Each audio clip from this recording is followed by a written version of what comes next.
প্রিয় শিক্ষার্থী, অনলাইনে কিভাবে ভর্তি ফর্ম পূরণ করতে হয় সেই প্রসেস দেখব। এজন্য নিউ অ্যাডমিশন অ্যাপ্লাই এই লিঙ্কটি ওপেন করব। দেন দেখতে পাবো honours applicant log in, click here. এই অপশনটিতে জাস্ট ক্লিক করে দিব। Applicants account log in honours, এইখানে অ্যাপ্লিকেশন আইডি এবং পিন নাম্বার দিয়ে লগ ইন করব। দেন দেখতে পাবো congratulation, you are assign Islamic history and culture at Manikganj Mahila college Manikganj according to first merit list. নিচের লাইনে দেখতে পাবো অ্যাডমিশন ফর্ম, এই লিঙ্কটিতে ক্লিক করব। ক্লিক করলে এরকম ইন্টারফেস শো করবে। এইখানে সকল তথ্য দিতে হবে। যদি তথ্যগুলো সঠিকভাবে দিতে না পারেন সেক্ষেত্রে এখান থেকে দেখে নিন। You want to change your assign subject based on your preference list.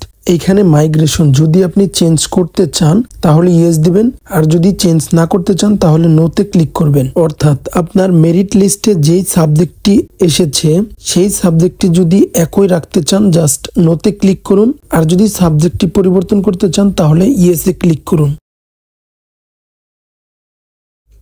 সবশেষে সেভ ইনফরমেশন, এখানে ক্লিক করলে your information is successful save. এখান থেকে ডাউনলোড পিডিএফ ফাইল, এই পিডিএফ ফাইলটি ডাউনলোড করে রেখে দিতে হবে। ভর্তির জন্য এই অ্যাপ্লিকেশন ফর্মটি অবশ্যই লাগবে। চলুন এবার দেখি ভর্তি হতে কি কি কাগজপত্র লাগবে। প্রথমত অ্যাপ্লিকেশন ফর্ম, দ্বিতীয়ত এসএসসি এবং ইন্টারের মার্কশিট ও সার্টিফিকেট, তৃতীয়ত প্রশংসাপত্র লাগবে, 4 নম্বরে এনআইডি কার্ডের ফটোকপি অথবা জন্ম নিবন্ধনের কপি, সর্বশেষ পাসপোর্ট সাইজের ছবি 2 থেকে 8 বা 10 কপি নিয়ে রাখবেন, এটা কাজে লাগতে পারে।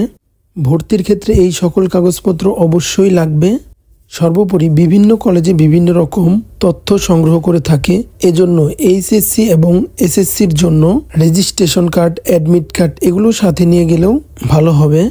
যদিও লাগবে না, তারপরেও অনেক কলেজে এগুলো চেয়ে থাকে।